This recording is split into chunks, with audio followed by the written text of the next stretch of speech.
ம் இப்ப வெளிநாட்டுல இருக்கிற அனுபவங்கள், ரொம்ப நாள் அங்கேயே இருக்காங்க. ம் ரொம்ப நாள் இது பத்தி போறவங்களுக்கு உங்களோட கருத்துக்கள் என்ன? அ அங்க இருக்கிறவங்களோட நீங்க அங்க ரொம்ப நாள் இருந்திருக்கீங்க இல்லையா? உங்களுக்கு அனுபவம் இருக்கும். ம் அதனால இப்போ ஒரு 4 எக்ஸாம்பிள் தடவை முன்னாடி போயிட்டு ஒரு வந்துட்டப்பா.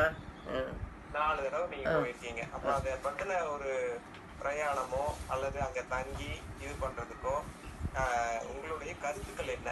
நம்ம சொந்தத்துல ஒருத்தங்க இந்த மாரி உங்கள மாரி ஒருத்தங்க போறாங்கன்னா, ஆ அவங்களுக்கு உங்களோட கருத்துக்கள் என்ன? போகலாம், தாராளமாக போகலாம். 24 கிலோ ஒரு பேக்குக்கு சூட்கேஸ்லைப்பா. இப்போ 23 கிலோ போட்டால் பிரச்சனை இல்லை. 24னா கொஞ்சம் அவங்க யோசிப்பாங்க.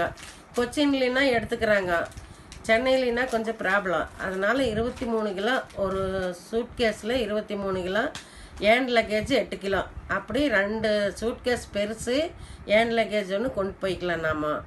நம்ம போகிற மாதிரி இருந்துச்சுன்னா அவங்களுக்கு ஏதாவது இந்த சுகரு ப்ரெஷரு இதெல்லாம் இருந்துச்சுன்னா அங்கே போய் அவங்கள சிரமப்படுத்த வேண்டாம்.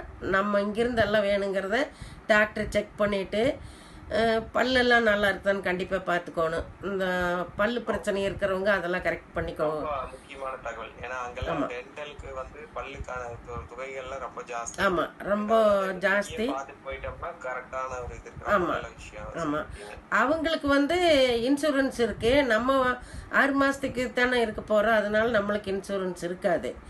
நம்மளுக்கு என்னென்ன நம்ம உடம்புக்கு வேணுமோ அதெல்லாம் எடுத்துகிட்டு போய்க்கோணும். மறுபடியும் அவங்க என்ன கேட்குறாங்களோ அது டிக்கெட்லேயே போட்டிருப்பாங்க, இன்னொன்று கொண்டு வாங்க, இன்னது கொண்டு வராதீங்கன்னு. நாம் அவங்க தேவைப்படுறது நம்ம பையனோ பொண்ணோ அங்கே இருக்கிறவங்க சொல்லுவாங்க, மகன் மருமகள் இது எது கொண்டு வாங்க, இது எது கொண்டு வரக்கூடாதுன்னு சொல்லுவாங்க. அவங்க சொன்ன மாதிரிக்கே நம்ம கொண்டு போய்க்கலாம்.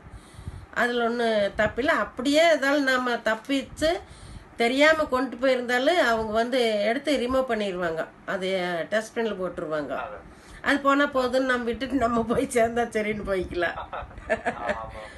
அந்த மாதிரிக்கு எதாலும் ஒன்று அவங்களுக்கு ஆகாது. ஃப்ளைட்டில் அவங்களுக்கு அது அமெரிக்காக்காரருக்கு எது தெரியாது.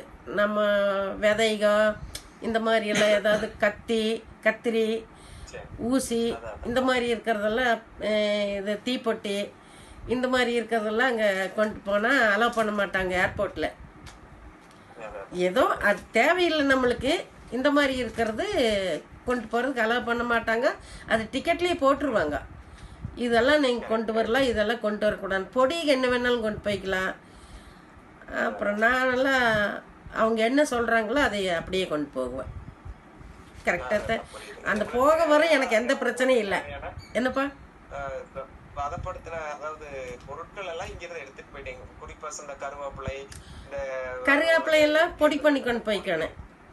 பொடி பண்ணி நீங்க கொண்டு போயிட்டீங்க. உங்களுக்கு தேவையான இதெல்லாம் வந்து ம் இங்க என்ன உபயோகமா இருக்குமோ அதெல்லாம் அங்க முருங்கைக்கீரை வந்து காய போட்டு நிழல்லையே காய போட்டு அதை மிக்சியில் அரைச்சி பொடி பண்ணி கொண்டு போனேன். கருவேப்பிலையை அதே மாதிரிக்கு நிழலில் காய போட்டு பொடி பண்ணி கொண்டு போய்க்கலாம். மறுபடியும் வந்து மஞ்சத்தூள் அப்படியே நேரடியாக மஞ்சக்கட்டை வாங்கி அரைச்சி கொண்டு போயிடுவேன். மிளகாத்தூள், சரி மல்லித்தூள் இதெல்லாம், சரி சாம்பார் பொடி, இட்லி பொடி, ரசப்பொடி எல்லாமே நான் கொண்டு போவேன். பையன் வந்தாலும் கொடுத்துடுவேன். அந்த மாதிரி எல்லாம் வேணுங்கிறது அவங்களுக்கு அங்கே என்ன கிடைக்காதோ அது நம்மக்கிட்ட இருக்கிறத பச்சை பயிர் வறுத்து கொடுத்துடுவேன். நான் போகையிலையும் கொண்டு போவேன், வறுத்து கொடுத்துடணும். ஆனால் பச்சை கொடுத்துட்டு அலோவ் பண்ண மாட்டாங்க. அவங்க எடுத்து டஸ்ட்பினில் போட்டுருவாங்க நம்மக்கிட்ட காமிச்சிட்டு. அந்த மாதிரிக்கு